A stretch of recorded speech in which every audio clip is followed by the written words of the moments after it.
नमस्कार दोस्तों, आप सभी का स्वागत है आपके अपने YouTube channel online GK free classes में। आज के इस वीडियो में हम एसएससी एमटीएस 2024 के एग्ज़ाम के लिए रीजनिंग का 12वां मॉडल पेपर लेकर आए हैं। इससे पहले हम रीजनिंग के 11 मॉडल पेपर करवा चुके हैं। यदि अभी तक आपने इन 11 मॉडल पेपरों को नहीं देखा है तो इन 11 मॉडल पेपरों को आप प्लेलिस्ट के अंदर जाकर देख सकते हो। और साथ में इस रीजनिंग के 12वें मॉडल पेपर को भी आपको कंप्लीट देखना है, क्योंकि इस रीजनिंग के 12वें मॉडल पेपर के अंदर रीजनिंग के बहुत ही इंपॉर्टेंट क्वेश्चन होने वाले हैं। और यदि आप इस चैनल से पहली बार जुड़े हो तो चैनल को करो सब्सक्राइब और बेल आइकन को प्रेस करना, ताकि एसएससी एमटीएस के एग्जाम से संबंधित आने वाली हर वीडियो का नोटिफिकेशन भी आपको सबसे पहले देखने को मिले। तो चलिए शुरू करते हैं इस एसएससी एमटीएस के 12वें मॉडल पेपर को बिना देरी के। पहला प्रश्न है आप सभी के सामने, उस विकल्प का चयन कीजिए जो तीसरी संख्या से ठीक उसी प्रकार संबंधित है जैसे दूसरी संख्या पहली संख्या से संबंधित है। यानी कि पहला प्रश्न आप सभी के सामने नंबर एनालॉजी से संबंधित प्रश्न दिया गया है और आपसे पूछा गया है कि इस प्रश्न चिन्ह के स्थान पर कौन सी संख्या आएगी। तो कैसे फाइंड आउट करेंगे, तो वो देखो। सबसे पहले तो यहाँ पर हमें देखना है कि 356 से यहाँ पर 45 कैसे आया है। यानी कि जिस प्रकार से यहाँ पर 356 से यहाँ पर आया है 45, उसी सेम लॉजिक से हम क्या करेंगे, यहाँ पर बताएंगे कि 152 से इस प्रश्न चिन्ह के स्थान पर क्या आएगा। तो क्या लॉजिक लगाएं कि हम इस प्रश्न चिन्ह की वैल्यू निकाल सकें, तो वो देखो क्या लॉजिक लगेगा। यानी कि यहाँ पर देखो 356 से यहाँ पर 45 कैसे आएगा। तो सबसे पहले हम क्या करेंगे, जो 356 के अंदर पहली संख्या है और अंतिम संख्या है, इन दोनों संख्याओं को हम आपस में क्या कर देंगे, ऐड कर देंगे। ठीक है, और इसका मल्टीप्लाई कर देंगे, यानी कि गुणा कर देंगे इस बीच वाली संख्या के साथ में। ठीक है, तो यहाँ पर देखिए 3 और 6 कितना हो जाएगा, 9, और इस 9 का गुणा कर देंगे किसके साथ में, 5 के साथ में। तो कितना हो जाएगा, 9 पंजू 45, जो कि यहाँ पर देखिए आप सभी के सामने दिया गया है। अब आप आसानी से बता दोगे कि 152 का रिलेशन किस संख्या के साथ में होगा। तो आइए बताते हैं। यानी कि इसी प्रकार से देखो 152 में पहली संख्या है क्या, 1, और अंतिम संख्या क्या है, 2। तो क्या करेंगे, इन दोनों संख्याओं को तो हम आपस में क्या कर देंगे, ऐड कर देंगे, और इसका मल्टीप्लाई कर देंगे किस संख्या के साथ में, बीच वाली संख्या के साथ में। बीच वाली संख्या क्या है, 5।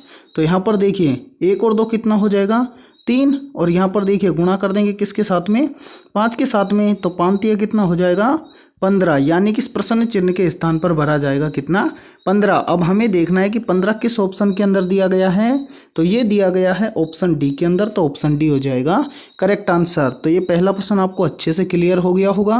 तो चलिए अगला प्रश्न देखते हैं। दूसरा प्रश्न है आप सभी के सामने, नीचे दी गई श्रृंखला में प्रश्न चिन्ह के स्थान पर कौन सी संख्या आएगी। यानी कि सेकंड प्रश्न आप सभी के सामने सीरीज से संबंधित प्रश्न दिया गया है और हमसे पूछा गया है कि इन प्रश्न चिन्हों के स्थान पर कौन सी संख्या आएगी। तो कैसे फाइंड आउट करेंगे, तो वो देखो। सबसे पहले तो हमें देखना है कि इस प्रश्न के अंदर क्या लॉजिक लग रहा है और क्या लॉजिक हम लगाएं कि इस प्रश्न चिन्ह की वैल्यू हम निकाल दें। तो वो देखो, इसके अंदर आपको क्या लॉजिक लगाना है, तो वो देखो। इस लॉजिक लगाएंगे सीरीज के अंदर, यानी कि सीरीज को सोल्व करेंगे तो इनमें क्या करना है, एक एक संख्या को छोड़कर ही सीरीज को सोल्व करना है। तो सबसे पहले यहाँ पर देखिए पहले क्या दिया गया है, 3। 3 से क्या, यानी कि एक संख्या छोड़ देंगे 9, तो अगली संख्या पर जाएंगे तो अगली संख्या क्या है, 6। तो 3 से 6 कैसे बनेगा, तो यहाँ पर देखो 3 से 6 बनाने के लिए हम क्या करेंगे, इस 3 का गुणा कर देंगे किसके साथ में, 2 के साथ में। तो 3 दूना कितना हो जाएगा, 6। फिर सेम इसी प्रकार से 6 से आगे चलना है एक संख्या छोड़कर अगली संख्या पर। तो 6 से अगली संख्या क्या है, 12। तो यहाँ पर देखिए 6 से 12 पर कैसे जाएंगे, तो यहाँ पर भी हम क्या करेंगे, 6 का गुणा करेंगे किसके साथ में, 2 के साथ में। तो कितना हो जाएगा, 6 दूनी 12। ठीक है, फिर इसी प्रकार से आगे देखिए 12 से चलेंगे एक संख्या छोड़कर अगली संख्या पर। तो यहाँ पर देखिए 12 से कितना हुआ है, 24। तो यहाँ पर भी 12 से 24 कैसे बनेगा, तो यहाँ पर भी हम यदि 12 का गुणा कर दे 2 के साथ में तो कितना हो जाएगा, 12 दूनी 24। अब यहाँ पर देखिए 24 से चलना है हमें अगली संख्या पर, तो 18 को छोड़ देंगे, अगली संख्या पर चलेंगे। तो अगली संख्या क्या है, प्रश्न चिन्ह। तो यहाँ पर आने वाली संख्या को ज्ञात करेंगे। तो कैसे ज्ञात करेंगे, वो देखो। लॉजिक आपको इस पहली सीरीज के अंदर तो पता चल रहा है, यानी कि क्या हुआ है, गुणा 2 गुणा 2 गुणा 2, तो यहाँ पर भी हम क्या कर देंगे 24 का गुणा कर देंगे किसके साथ में 2 के साथ में। तो यहाँ पर 24 का गुणा 2 से करेंगे तो कितना हो जाएगा 24 दूना 48, यानी कि इस पहले प्रश्न चिन्ह के स्थान पर तो आएगा कितना 48। ठीक है, अब क्या करना है, इस दूसरी सीरीज को सोल्व करना है। तो दूसरी सीरीज के अंदर देखेंगे कि क्या लॉजिक लग रहा है। तो यहाँ पर देखिए पहले क्या है 9, 9 से कितना हुआ है 12, तो 9 से 12 कैसे होगा।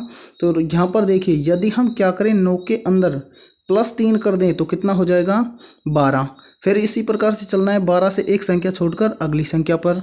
तो 12 से कितना हुआ है 15, तो 12 से 15 कैसे होगा। तो यहाँ पर भी देखिए यदि 12 के अंदर +3 कर देंगे तो कितना हो जाएगा 15। फिर सेम इसी प्रकार से चलना है 15 से आगे एक संख्या छोड़कर।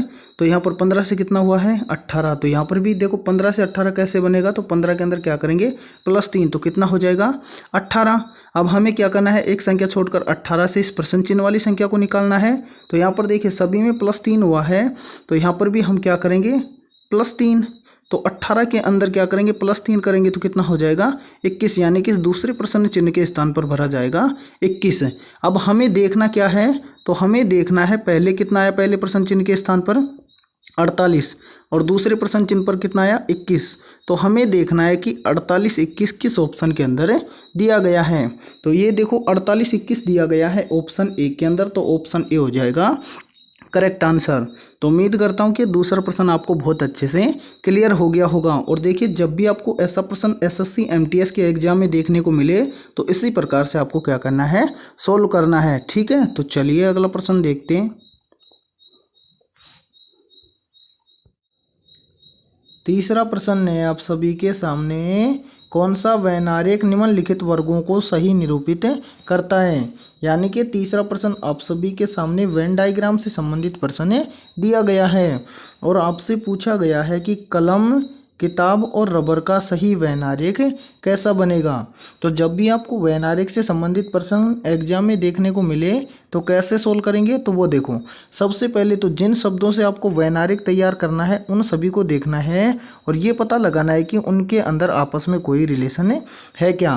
तो यहाँ पर देखिए क्या है, पहला क्या है कलम। तो कलम क्या होता है, एक लिखने का वस्तु। ठीक है, फिर देखिए आगे क्या है किताब। तो किताब क्या है, एक अलग वस्तु। और यहाँ पर देखिए आगे क्या है रबर। तो रबर क्या है, एक मिटाने का अलग वस्तु। यानी कि तीनों के तीनों क्या है अलग अलग हैं।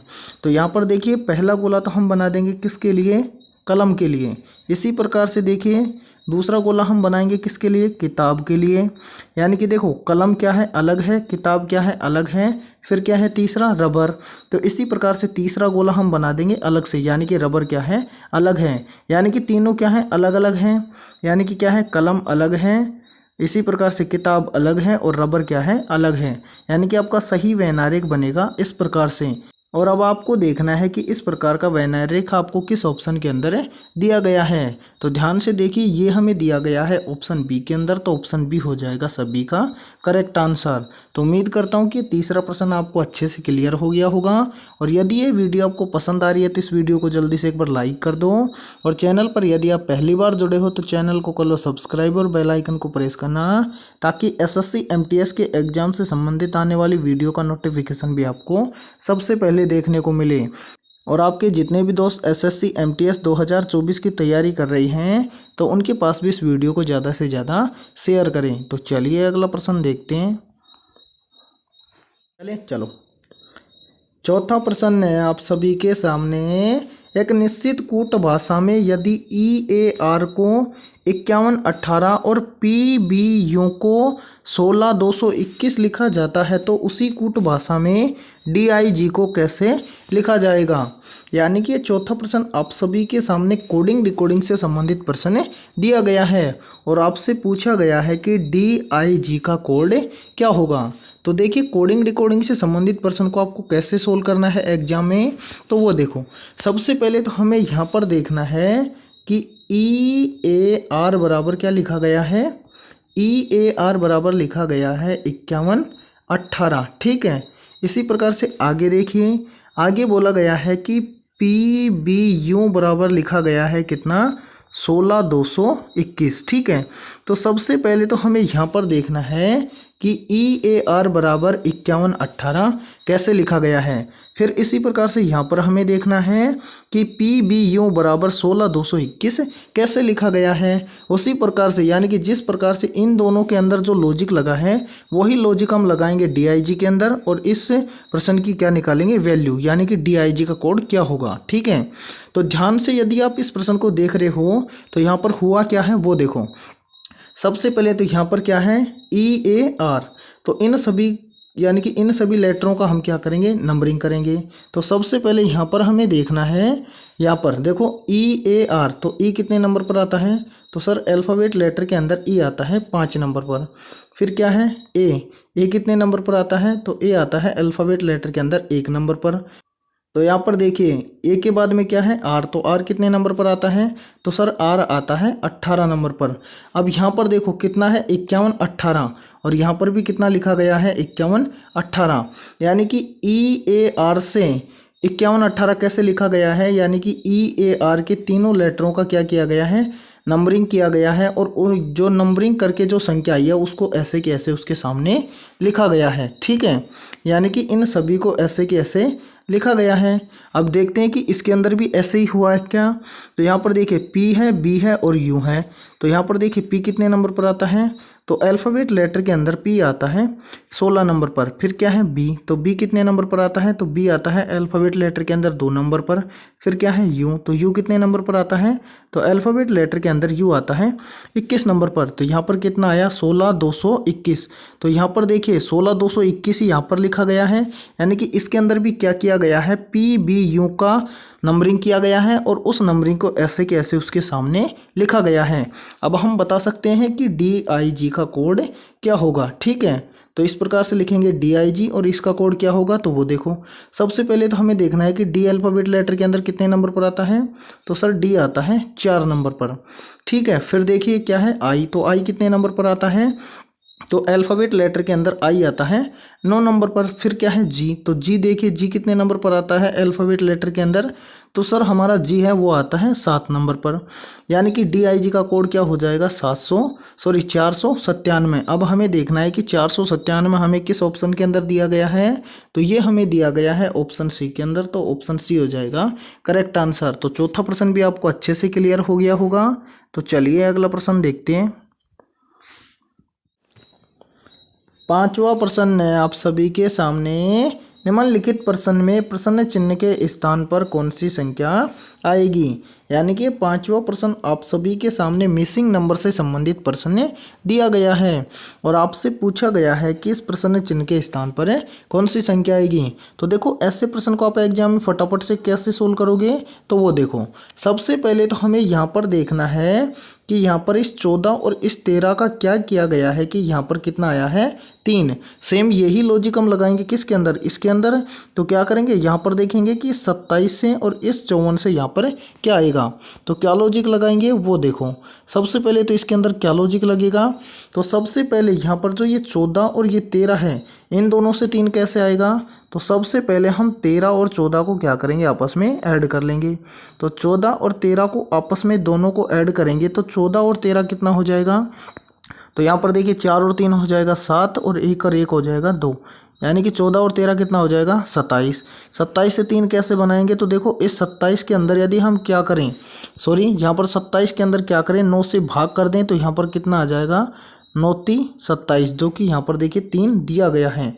यही सेम लॉजिक लगाएंगे हम किसके अंदर 27 और 54 के अंदर। तो क्या करेंगे 27 और 54 को आपस में क्या कर देंगे ऐड कर देंगे। तो यहाँ पर देखिए 27 और 54 को आपस में ऐड करेंगे तो यहाँ पर कितना आएगा, तो यहाँ पर देखिए 7 और 4 कितना हो जाएगा, तो 7 और 4 हो जाएगा कितना 11, 11 का हो जाएगा 1, हासिल बच गए 1, 2 और 5 कितना हो जाएगा 7 और 1 हासिल कितना हो जाएगा 8, यानी कि इन दोनों को जोड़ने पर कितना आया 81।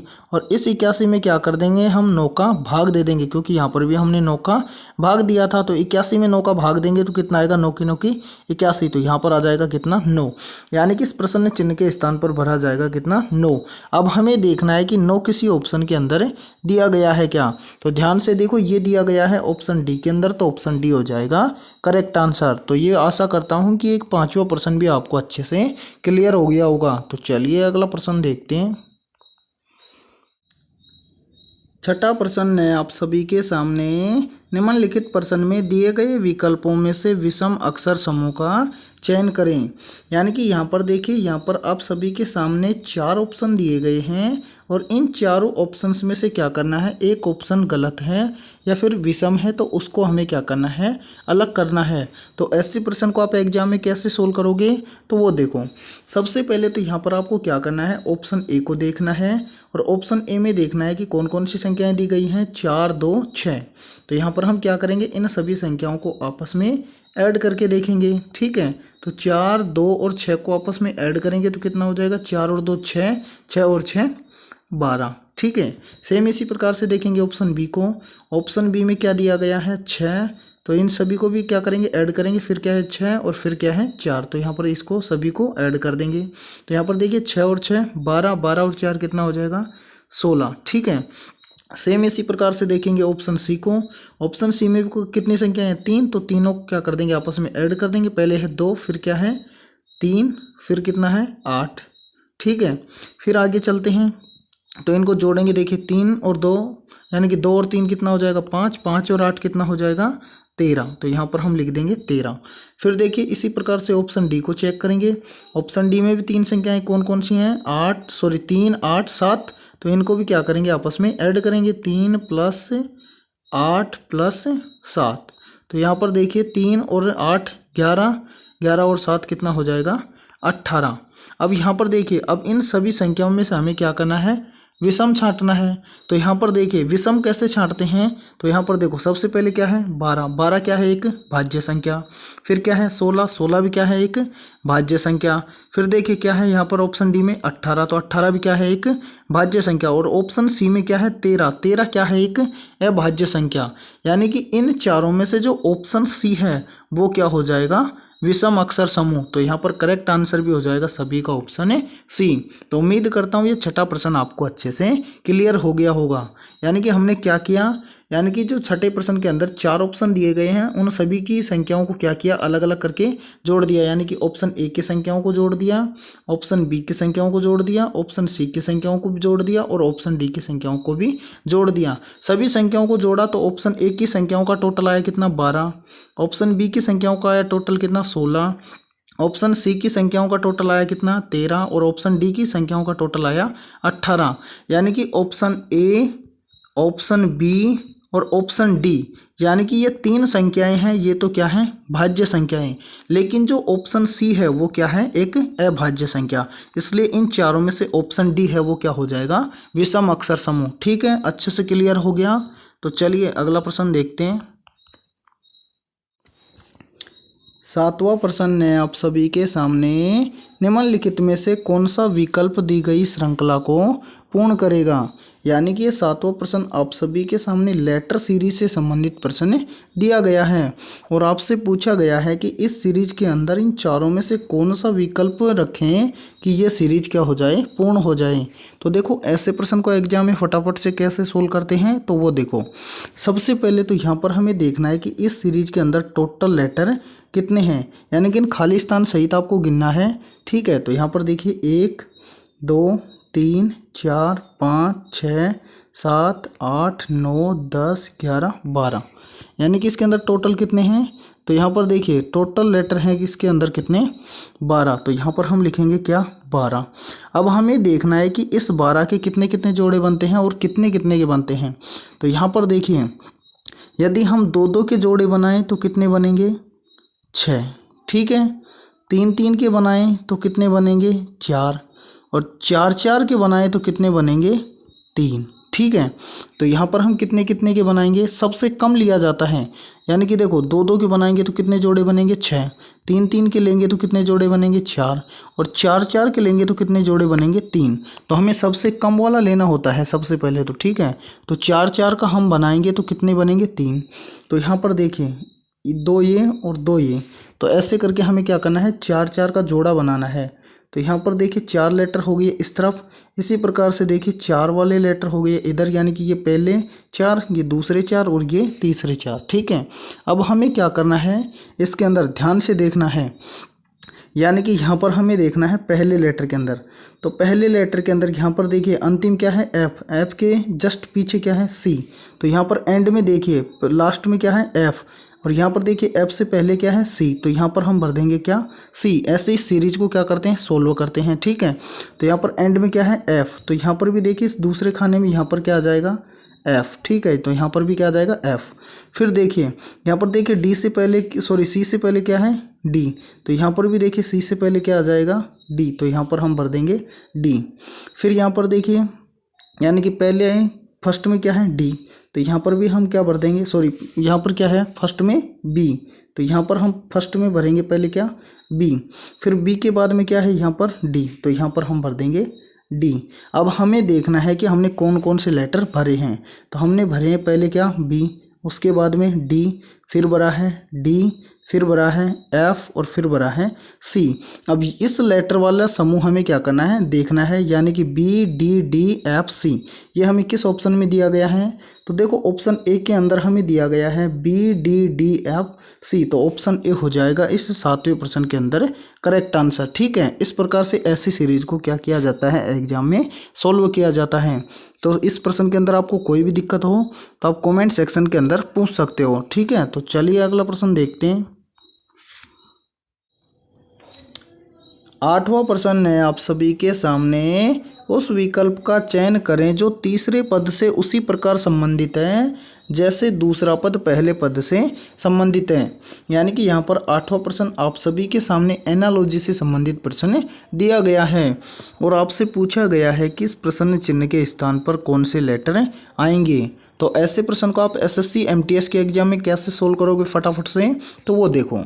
सबसे पहले तो हमें यहाँ पर देखना है कि REAP से यहाँ पर PEAR कैसे लिखा गया है। जिस प्रकार से REAP से यहाँ पर लिखा गया है PEAR, सेम उसी प्रकार से हम फाइंड आउट करेंगे कि JU को क्या लिखा जाएगा, ठीक है। तो अब इसको कैसे सोल्व करेंगे वो देखो। सबसे पहले तो यहाँ पर जो लेटर दिए गए हैं उन सभी लेटर को आप ध्यान से देखो कि यहाँ पर क्या लॉजिक लगाया गया है। तो यदि आपको एक लॉजिक अच्छे से पता चल रहा है तो वो देखो। सबसे पहले तो यहाँ पर देखो फर्स्ट में क्या है इसके अंदर आर, और ध्यान से देखो इस आर को इसी प्रकार से इस दूसरे शब्द के अंदर यानी कि यहाँ पर क्या लिखा गया है अंत में, यानी कि यहाँ पर जो फर्स्ट में है उस लेटर को लिखा गया है दूसरे के अंदर लास्ट में, ठीक है।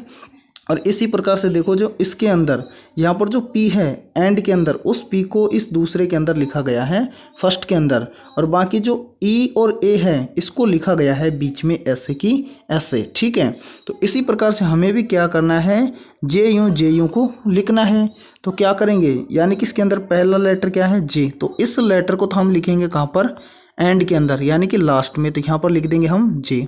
फिर देखो इसके अंदर लास्ट में क्या है यू, तो इस यू को हम लिखेंगे कहाँ पर फर्स्ट में, तो यहाँ पर हम लिख देंगे यू। और बाकी जो बीच के अंदर बच गया यू जे इसको लिख देंगे हम बीच के अंदर ऐसे की ऐसे, तो यहाँ पर हम लिख देंगे यू और जे। तो अब हमें देखना है कि यू जे हमें किस ऑप्शन के अंदर दिया गया है। तो ध्यान से देखो ये हमें दिया गया है ऑप्शन डी के अंदर, तो ऑप्शन डी हो जाएगा करेक्ट आंसर। तो उम्मीद करता हूँ कि 8वां प्रश्न आपको अच्छे से क्लियर हो गया होगा। और यदि ये वीडियो आपको पसंद आई है तो जल्दी से एक बार इस वीडियो को लाइक कर दो, और आपके जितने भी दोस्त एसएससी एमटीएस एग्जाम 2024 की तैयारी कर रहे हैं तो उनके पास भी इस वीडियो को एक बार ज़्यादा से ज़्यादा शेयर कर दो, ठीक है। तो चलिए अगला प्रश्न देखते हैं। 9वां प्रश्न है आप सभी के सामने। EF का भाई है, DE की पत्नी है, GH का पिता है, FG की बहन है, EG से कैसे संबंधित है।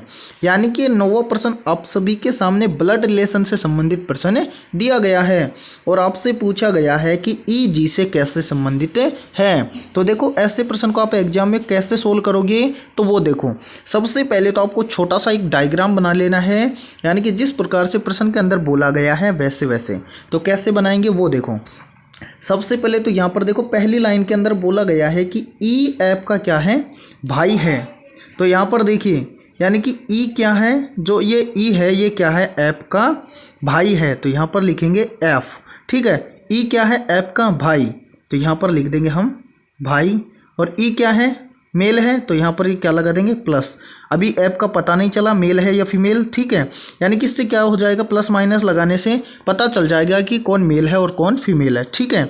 अभी यहाँ पर बोला गया है कि ई ऐप का क्या है भाई है, ठीक है। अब अगली लाइन में चलिए, अगली लाइन में बोला गया है कि डी ई की पत्नी है।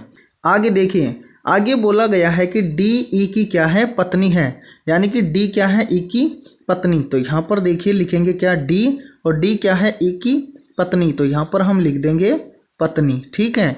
अब डी क्या है फीमेल है तो यहाँ पर माइनस लगा देंगे, ठीक है। तो यहाँ पर माइनस लगा दिए, 1 मिनट रुको। यहाँ पर डी क्या हो जाएगा, देखो इस प्रश्न को बहुत आसानी से और ध्यान से करना है, ठीक है। डी क्या है ई की पत्नी है, इतना क्लियर है। अब आगे चलते हैं, आगे देखिए, आगे बोला गया है कि जी एच का पिता है। अब यहाँ पर एच अभी तक नहीं आया है तो इस लाइन को कुछ देर के लिए आपको क्या करना है, छोड़ देना है। अब क्या करते हैं, आगे चलते हैं। तो आगे देखिए, आगे बोला गया है कि एफ जी की क्या है बहन है, क्या है एफ जी की क्या है बहन। तो यहाँ पर देखिए जो ये एफ है ये क्या है जी की बहन है, यानी कि एफ क्या हो जाएगी अब फीमेल, क्या है बहन किसकी जी की। तो यहाँ पर हम लिख देंगे बहन। अब आगे देखिए, इस पिछली वाली लाइन को बोला गया है कि जी एच का क्या है पिता है, यानी कि जी है वो एच का क्या है पिता। तो यहाँ पर लिख देंगे एच, और जी क्या है एच का पिता, तो ये क्या हो जाएगा पुल्लिंग यानी कि वो मेल, इसलिए प्लस लगा देंगे, ठीक है। तो और ये क्या है जी एच का पिता, तो यहाँ पर हम लिख देंगे पिता। अब इस प्रश्न का आंसर देना है, यानी कि ये हमारा डायग्राम क्या हो गया कंप्लीट हो गया। इसी तरह से आपको एग्जाम में करना है। अब क्या करना है, अब हमें क्या करना है, जो इस प्रश्न के अंदर पूछा गया है उसका आंसर देना है। अब देखो प्रश्न में पूछा गया है कि ई जी से, यहाँ पर देखिए पूछा गया है कि ई जी से क्या है कैसे संबंधित है, यानी कि जो ये ई है ये जी से कैसे संबंधित है। तो वो देखो, सबसे पहले तो ई देखो एफ का क्या है भाई है, और जो एफ है ये क्या है जी की बहन है। तो ये दोनों क्या है आपस में बहन भाई, और ये दोनों क्या है आपस में बहन भाई। तो देखिए ई जी का क्या लगेगा भाई लगेगा, तो यहाँ पर हम लिख देंगे क्या भाई, यानी कि ई जी से कैसे संबंधित है। तो जो ई है वो जी का क्या है भाई है। अब हमें ऑप्शन में देखना है कि भाई वाला ऑप्शन कौन सा है। तो यहाँ पर देखिए ऑप्शन ए हो जाएगा 9 के अंदर करेक्ट आंसर। तो उम्मीद करता हूँ कि 9वां प्रश्न आपको बहुत अच्छे से क्लियर हो गया होगा। तो चलिए अगला प्रश्न देखते हैं। 10वां प्रश्न है आप सभी के सामने। यदि ए का अर्थ है प्लस, बी का अर्थ है गुणा, सी का अर्थ है माइनस और डी का अर्थ है भाग, तो निम्नलिखित समीकरण का मान क्या होगा। तो इस प्रश्न को आप एग्जाम में कैसे सोल्व करोगे, तो वो देखो सबसे पहले तो यहाँ पर जो ये समीकरण दी गई है, इस समीकरण के अंदर इस प्रश्न के अंदर जो बोला गया है वो क्या रखना है अर्थ, यानी कि जिसका अर्थ जो है वो रखना है। सबसे पहले यहाँ पर बोला गया है कि ए का अर्थ है जोड़, तो यहाँ पर ए के स्थान पर क्या करेंगे प्लस। फिर देखिए बोला गया है कि बी का अर्थ है गुणा, तो यहाँ पर देखिए बी का अर्थ क्या है गुणा, तो यहाँ पर करेंगे गुणा। फिर बोला गया है कि सी का अर्थ है घटाना या माइनस है, तो यहाँ पर सी के स्थान पर रखेंगे माइनस। फिर बोला गया है कि डी का अर्थ है भाग देना, तो यहाँ पर कर देंगे भाग। अब जो नया समीकरण बनेगा उस समीकरण को हम सोल्व करेंगे तो उसका मान क्या होगा। तो देखिए कैसे सोल्व करेंगे। तो सबसे पहले यहाँ पर कितना है 50, ए का अर्थ क्या है प्लस, तो यहाँ पर कर देंगे प्लस। फिर कितना है 86, तो यहाँ पर लिखेंगे 86। फिर देखिए सी है, सी का मतलब है घटाना। फिर कितना है 40, तो यहाँ पर लिखेंगे 40। फिर है डी, डी का मतलब है भाग। फिर देखिए आगे कितना है 10। फिर क्या है बी, बी का मतलब क्या है गुणा। फिर कितना है 5, यानी कि ये हमारा क्या बन गया नया समीकरण। और इस समीकरण को सोल्व करेंगे तो यहाँ पर क्या आएगा। तो यहाँ पर देखिए सबसे पहले इस समीकरण को सोल्व करेंगे तो यहाँ पर क्या करेंगे 10 का भाग देंगे 40 के अंदर। तो यहाँ पर फर्स्ट में कितना है 50, फिर कितना है प्लस के अंदर 86, फिर है माइनस, और देखिए 10 का भाग देंगे 40 में तो कितना आएगा 4, और गुणा में कितना बच गया 5। अब इसके बराबर में क्या होगा। अब देखिए इसको आगे सोल्व करते हैं, तो अब क्या करेंगे भाग के बाद में गुणा। तो यहाँ पर देखिए पहले कितना है 50, फिर कितना है 86, और फिर कितना है तो 5 कितना हो जाएगा 20। ठीक है, अब क्या करेंगे जोड़ करेंगे। तो 50 और 86 को यदि हम आपस में ऐड कर देंगे तो यहाँ पर देखिए 0 और 6 का, तो यहाँ पर आ जाएगा 6, और 8 और 5 कितना हो जाएगा, तो 8 और 5 हो जाएगा 13, यानी कि 50 और 86 को जोड़ेंगे तो कितना आएगा 186, और फिर कितना है माइनस का 20, तो यहाँ पर कर देंगे माइनस 20। अब इसको सोल्व करेंगे यानी कि 136 में से 20 को घटाएंगे तो यहाँ पर कितना आ जाएगा 116। यानी कि समीकरण को जब हम सोल्व करेंगे तो यहाँ पर कितना आएगा 116। अब हमें देखना है कि 116 हमें किसी ऑप्शन के अंदर दिया गया है क्या, तो ये हमें दिया गया है ऑप्शन सी के अंदर, तो ऑप्शन सी हो जाएगा करेक्ट आंसर। तो उम्मीद करता हूँ कि 10वां प्रश्न भी आपको अच्छे से क्लियर हो गया होगा। तो आज के इस वीडियो में इतना ही। वीडियो पसंद आई है तो इस वीडियो को जल्दी से एक बार लाइक कर दो, और चैनल पर यदि आप पहली बार जुड़े हो तो चैनल को कर लो सब्सक्राइब और बेल आइकन को प्रेस करना, ताकि एसएससी एमटीएस के एग्जाम से संबंधित आने वाली वीडियो का नोटिफिकेशन भी आपको सबसे पहले देखने को मिले। और आज की इस वीडियो में हमने रीजनिंग के 10 बहुत ही इंपॉर्टेंट क्वेश्चन करवाए हैं, तो इन 10 में से आपके कितने क्वेश्चन सही होते हैं सभी को कॉमेंट सेक्शन के अंदर बताना है। और आपके जितने भी दोस्त एसएससी एमटीएस के एग्जाम की तैयारी करते हैं तो उनके पास भी इस वीडियो को ज़्यादा से ज़्यादा शेयर करें। तो फिर मिलते हैं ऐसे ही इंपॉर्टेंट क्वेश्चनों के साथ सुबह 7 बजे।